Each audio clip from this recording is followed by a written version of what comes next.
বন্ধুরা আজকে আমি খুবই এক্সাইটেড বিকজ আজকে আমার হাতে চলে আসছে Redmi Note 8 Pro। এটা আমি আজকে আপনাদের সামনে আনবক্সিং করব এবং ফার্স্ট ইমপ্রেশন কেমন হয় সেটা আমি আপনাদের সাথে শেয়ার করব।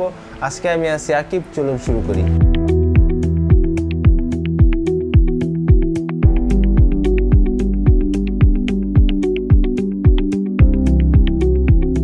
এবং বাংলাদেশে আমরা দেখেছি অনেকের হাতে Note 7 Pro এবং 48 মেগাপিক্সেল Note 7 Pro তে ছিল, আর এই ফোনটিতে আপগ্রেড করা হয়েছে 64 মেগাপিক্সেল ক্যামেরা। সো আমি অনেক এক্সাইটেড এটা ক্যামেরা টেস্ট করার জন্য এবং আনবক্সিং করে আপনাদের সব কিছু দেখানোর জন্য।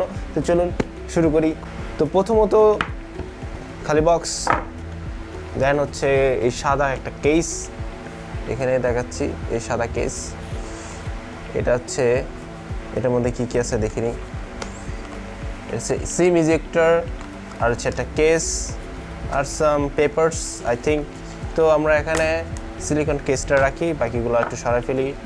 আর হচ্ছে ফোন, এই যে ফোনটা দেখাচ্ছি। পার্সোনালি আমার কাছে ফোন আনবক্সিং করতে এবং যে কোনো গ্যাজেট আনবক্সিং করতে খুবই ভালো লাগে। 4টা ক্যামেরা রয়েছে, আপনারা দেখতে পাচ্ছেন এখানে। সো এখানে দেখতে পাচ্ছি Redmi Note 8 Pro, এখানে 4টা ক্যামেরা ইউজ করা হয়েছে, ফিঙ্গারপ্রিন্ট আর হচ্ছে ফ্ল্যাশ। তো ফোনটা নিয়ে কিছুক্ষণ পরে কথা বলছি, দেখা যাক বক্সের মধ্যে আর কি কি রয়েছে। বক্সের মধ্যেই অন্যান্য বারের মতোই এই যে চার্জার ব্রিক, যেটা হচ্ছে কত ওয়ার্ডের, হচ্ছে 18 ওয়ার্ডের চার্জার, আর USB-C যেটা কমন। তো এই বক্সে আর কিছুই নেই। তো এখন আমরা চার্জার রাখলাম, কেবল রাখলাম, এখন ফোনটা নিয়ে একটু কথা বলি। তো ফোনটি ইনস্টল করার পর আমি দেখতে পাচ্ছি এই স্ক্রিন চলে আসছে। আমরা যদি দেখি এই যে স্ক্রিনটা, এটা আসলে চাইনিজ রোম, গ্লোবাল ভ্যারিয়েন্ট এখনও আমাদের দেশে আসেনি, তবে কিছু সময় লাগবে, তখন আমাদের দেশে চলে আসবে। এটা আসলে দুইটা ভার্সন রয়েছে, একটা হচ্ছে 64 আর একটা হচ্ছে 120, এবং দুটোই 6GB র্যামে দেওয়া হয়েছে। তো এটা হচ্ছে 6GB র্যাম 64GB ভ্যারিয়েন্টটা। তো এইটার প্রাইস বর্তমানে বাংলাদেশে রয়েছে 23,000 সামথিং, 23,000 প্লাস মাইনাস হতে পারে। তো কিছুদিন পর আরও কিছু দাম কমতে পারে। তো ফার্স্ট ইমপ্রেশনে এই ফোনটিতে আমি যেটা দেখলাম, এটার ডিসপ্লেটা এলসিডি হলেও খুব ভালো এবং অ্যামোলেড মতো এত ভালো না, তবে এলসিডি হিসেবে আমার কাছে খুব ভালো লেগেছে এবং ক্লিয়ার, ক্রিস্পার এবং কালার কারেকশন খুব ভালো। তো সব মিলিয়ে ডিসপ্লে ইজ ওকে।